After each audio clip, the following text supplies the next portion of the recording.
As it's nearly Halloween, how about we share some creepy stories? I'll go first. When I was about 13, my mom and dad invited round our previous neighbors from the block of flats we lived in until I was 5 years old. Anyway, I'd been sent to bed, but could still hear everyone talking about this and that, until the woman neighbor said, "Hey, Diggsy's mom, do you remember when Diggsy used to complain that there was someone in his room?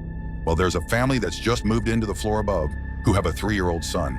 He is complaining of the exact same things Diggsy did." Story number 1. This creeped me out. I had no recollection of any of this, so the next day asked my mom. Her first reaction was, "You don't remember?" Then she told me all about the weird stuff that used to happen, footsteps up and down the hall, shit going missing and stuff.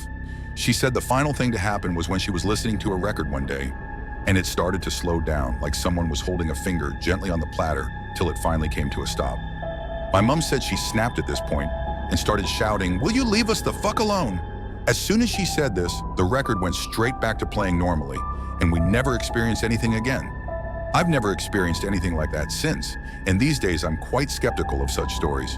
But I believe my mom. Strangest thing is how I found out about it from someone else 10 years later experiencing something similar. Story number 2. My university was bisected by a big lake with a bridge going across it with an island gazebo in the middle.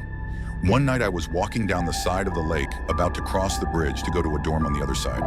As I was walking down the sidewalk, I noticed some kid in a gray-white hoodie, with the hood up, walking across the section of the bridge on my side of the gazebo, towards my sidewalk.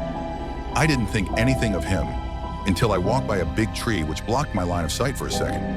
When I got past the tree, I happened to glance back at the bridge, and there was no one there. He couldn't have possibly walked off the bridge. He would have had to go right by me. And if he had turned around in the split second I couldn't see him, he wouldn't have had any time to get all the way back to the island either. He was just gone. This gets creepier. About a year later, I was about to tell this story to my friend who had been abroad that semester.